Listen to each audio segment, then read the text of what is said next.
Bom dia a todos, espero que estejam bem. Meu nome é Mário César, bem-vindos de novo ao curso de Mecânica Clássica. Hoje, nesse vídeo, nós vamos falar um pouquinho sobre coordenadas e referenciais. No vídeo passado, nós falamos sobre o conceito de posição, sobre o espaço euclidiano e sobre distância entre duas partículas ou dois pontos do espaço euclidiano. E nós vimos que com esses conceitos nós podemos colocar a partícula, que é o nosso ator, dentro de um palco, que é uma estrutura matemática bem estabelecida e bem estudada há muito tempo. Esse foi o caminho utilizado por Newton, embora ele seja um pouquinho diferente do que a gente está fazendo. Vamos relembrar como é que a gente fez isso no vídeo passado. Nós fizemos isso introduzindo dois postulados. O primeiro postulado, ele define a posição de uma partícula como um ponto no espaço euclidiano tridimensional. E o segundo postulado, ele é necessário para definir o conceito de distância entre dois pontos do espaço euclidiano, portanto, a distância entre duas partículas. A distância entre duas partículas de posição x e y é dada pela métrica euclidiana, que é essa função de dois pontos, que é uma generalização do teorema de Pitágoras para três dimensões. Nós também podemos generalizar o espaço euclidiano para qualquer dimensão, não apenas para três. E aí o que vai acontecer com a minha função de distância na métrica euclidiana é que aqui dentro da raiz quadrada eu vou colocar os módulos ao quadrado de cada cateto. O espaço euclidiano ele é muito especial e ele é necessário na física porque ele é um espaço que permite a adoção de sistemas de coordenadas.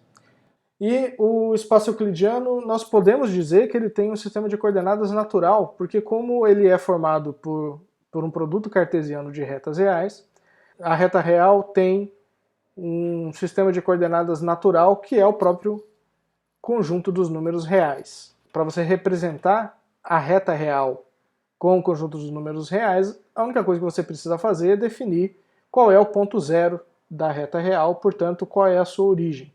E, portanto, no caso do espaço euclidiano tridimensional, o sistema de coordenadas ele é constituído de três números reais, portanto, cada ponto do espaço euclidiano é representado por uma trinca de números. Em três dimensões, nós temos vários sistemas de coordenadas possíveis de ser definidos, mas o primeiro é o sistema de coordenadas cartesiano, que é o mais natural, né?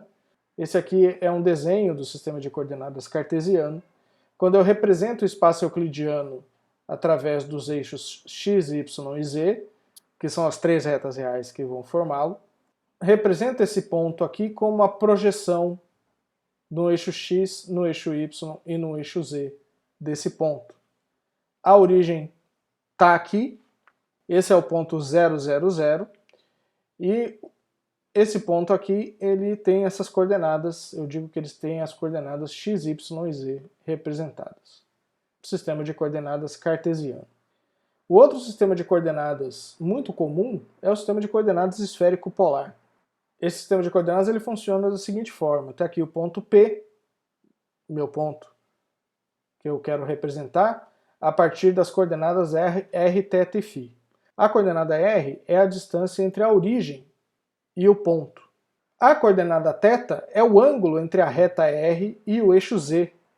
E a terceira coordenada, que é a coordenada φ, eu obtenho pela projeção da reta R no plano XY, e aí eu tomo essa projeção, que é essa reta vermelha, e tomo o ângulo entre o eixo X e essa reta. Nós dizemos que a coordenada R é a coordenada radial, a coordenada θ é a coordenada polar e a coordenada φ é a coordenada azimutal desse sistema de coordenadas.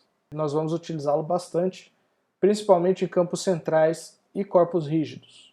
Aqui está um outro exemplo de sistema de coordenadas, que é o sistema de coordenadas cilíndrico, representado por ρ, θ e z. Eu represento a posição de um ponto a partir da reta, que é a projeção da reta R no plano XY, que é representado por essa reta ρ.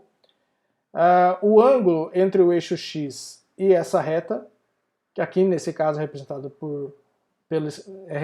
por esse ângulo θ, mas no exemplo anterior era φ, e pela altura desse ponto com relação ao eixo z. Então eu tenho três coordenadas ρ, θ e z. O sistema de coordenadas cartesiano, como eu já falei, ele é mais natural, e os outros dois, eles são dois sistemas de coordenadas que são derivados das simetrias do espaço euclidiano, ou das possíveis simetrias do espaço euclidiano. Existem outros sistemas de coordenadas que são muito úteis, mas esses aqui são os três principais. Vamos falar um pouquinho agora sobre sistemas referenciais. Sistemas referenciais têm a ver com sistemas de coordenadas, mas não são o mesmo conceito. O sistema referencial ele tem a ver com o observador de um sistema físico. Então eu tenho um sistema físico, eu tenho um observador, o observador faz medidas sobre o sistema físico, mas como o observador também é um sistema físico, ele também possui estados de movimento. E, portanto, o estado de movimento do observador pode influenciar na medida que ele vai obter sobre determinados observáveis do sistema físico. Como é que a gente vai definir o sistema referencial? Eu vou definir o sistema referencial como um observador munido de um sistema de coordenadas. E esse sistema de coordenadas ele vai ser o sistema de coordenadas mais adequado para realizar medidas com os aparelhos de medida que ele vai ter à mão, como por exemplo réguas e relógios. Preferencialmente, a origem do sistema de coordenadas vai se mover concomitantemente com o observador e deve manter uma orientação constante, ou seja, se eu estou usando o sistema de coordenadas cartesiano, os eixos x, y, z não vão rodar com relação ao observador. Então, tipicamente, a gente representa o sistema de coordenadas pela dupla OX, aqui entre colchetes, em que O é o meu observador, esse conjunto de coordenadas me representa o sistema de coordenadas. É muito importante salientar que o conceito de sistema referencial ele é um conceito físico, ele tem a ver, portanto, com a forma como o observador se move no espaço euclidiano com relação ao sistema físico. Por outro lado, o sistema de coordenadas ele é puramente matemático, ele não é um conceito físico, portanto eles são dois conceitos distintos. Bom, depois de falar de sistemas de coordenadas referenciais, eu vou deixar duas perguntas que deveriam ser feitas por todos os estudiosos de física. A realidade física, ela deve depender do sistema de coordenadas e ela deve depender do sistema de referência que você escolhe para realizar suas medidas?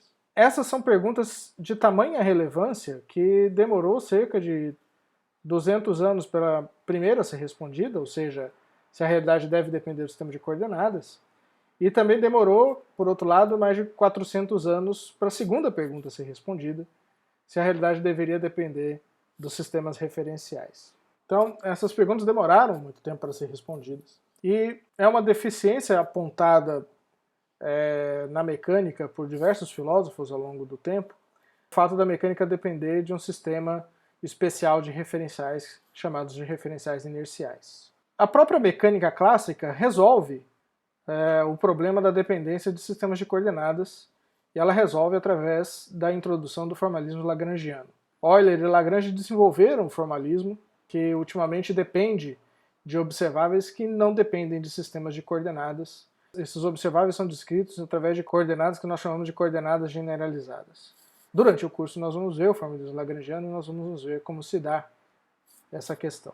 Agora, a segunda questão, que é a questão sobre a dependência dos sistemas físicos ou da medida dos sistemas físicos com relação ao referencial, aos referenciais que os observáveis adotam, ela só é respondida no século XX, mais precisamente em 1915, quando Einstein publicou a teoria da relatividade geral. Então a mecânica clássica ela não resolve o problema da dependência da descrição com relação aos referenciais ditos inerciais.